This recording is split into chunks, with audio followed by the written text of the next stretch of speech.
विदेश मंत्री एस जयशंकर अब तक के सबसे फेल विदेश मंत्री है। सुप्रिया सिन्हा हमारे साथ हैं। मैम, जिस तरीके से कांग्रेस ने पूरी तरीके से हमला बोला है एस जयशंकर के खिलाफ, कल उन्होंने कहा कि एलएसी पर राहुल गांधी ने नहीं, प्रधानमंत्री ने सैनिक भेजा है। ऐसी मूर्खता की बात एक बहुत ही इम्मच्योर, सत्ता में द्वेष भावना से ग्रसित व्यक्ति ही कह सकता है। प्रधानमंत्री मोदी हैं तो हम भेज देंगे सेना, प्रधानमंत्री ही भेजेंगे ना।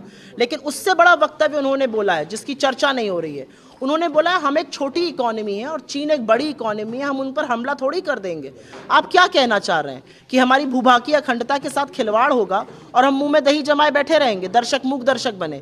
आप क्या कहना चाह रहे हैं कि वहां पर चीन अतिक्रमण करता जाएगा, हमारे सैनिकों का हौसला तोड़ेंगे आप ये कहकर कि हम एक छोटी इकोनॉमी है, हम चीन पर कैसे हमला करेंगे? आपको सैनिकों का शौर्य और पराक्रम का ये सलाह आप दे रहे हैं? ये एक ऐसा व्यक्ति बोल रहा है जो ये भी दंभ भरता है कि मैं चीन में भारतीय राजदूत में सबसे लंबा समय मैंने बिताया। सबसे लंबा समय आपने बिताया तो कुछ सवालों का जवाब दे दीजिए। क्यों नहीं यथावत स्थिति अप्रैल 2020 की हो रही है? क्यों आप लगातार ट्रेड बढ़ाते जा रहे हैं? $100 बिलियन का ट्रेड डेफिसिट कर दिया है। क्यों आप और मोदी जी चीन का नाम लेने से कतराते हैं? पैंगोंग त्सो पे चीन जो है वो पुल बना रहा है, रेलवे लाइन डाल रहा है। क्यों हो रहा है ये सब? आप उस पर एक शब्द नहीं बोलिएगा और यहां पर आकर बड़ी बड़ी डींगे हाँकिएगा, राजनीतिक द्वेष से ग्रसित होकर किसी और के खिलाफ जहर उगलिएगा। आप विदेश मंत्री हैं, आपने कौन सा पराक्रम हासिल किया है चीन में? 3 साल हो गए, 2020 की स्थिति नहीं बन पा रही, ये आपका पराक्रम है।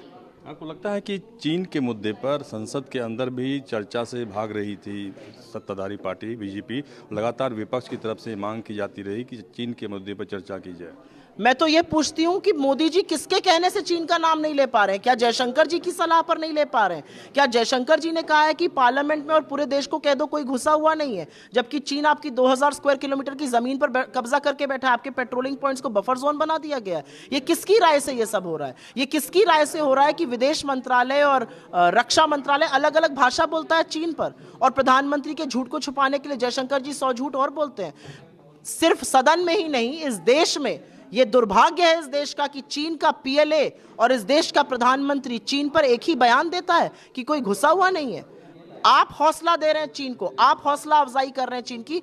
हौसला अफजाई आपको करनी है इस देश के सैनिकों की, इस देश के नागरिकों की। क्या हौसला अफजाई कर रहे हैं?